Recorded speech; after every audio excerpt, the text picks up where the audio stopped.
Tinututukan ngayon ng Komisyon sa Wikang Filipino o KWF ang pagpapasigla sa ating mga wikang nanganganib ng mawala. Nais ng KWF na mapreserba ang mga wika para maipasa pa sa mga susunod na henerasyon. May unang balita si Katrina Son. Kaluyanin, Arta, Binatak at Malawig. Kabilang ang mga ito sa mga nanganganib na mawalang wika sa Pilipinas. Ipinresinta ito ng Komisyon sa Wikang Filipino para sa araw ng Buwan ng Wikang Pambansa 2025. Marami pong mga nanganganib na wika. Kapag nawala po, isang kultura ang nawawala rin. Kaya ngayong Buwan ng Wika, isa sa binibigyang diin ang pagpapasigla ng mga nanganganib na wika. Paraan daw ito na hindi makalimutan at maipasa pa sa mga susunod na henerasyon. Meron tayong 135 na wika at sinasabi meron tayong 32 naman na nanganganib.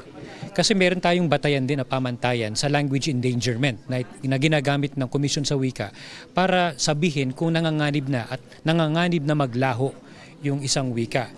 Nararapat lang daw na habang bata pa ay sinasanay ang mga bata sa kanilang wika para mapreserba ang mga ito.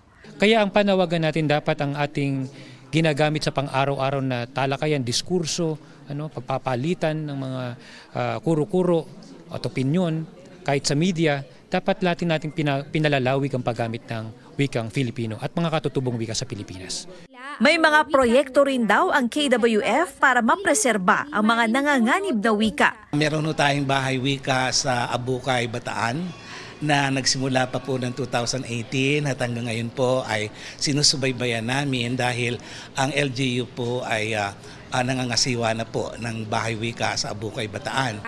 Patuloy daw ang pagbibigay ng KWF ng pagsasanay sa mga guro at elders na siyang magtuturo sa mga kabataan. Ito ang unang balita. Katrina Son para sa GMA Integrated News. Gusto mo bang mauna sa mga balita? Mag-subscribe na sa GMA Integrated News sa YouTube at tumutok sa unang balita.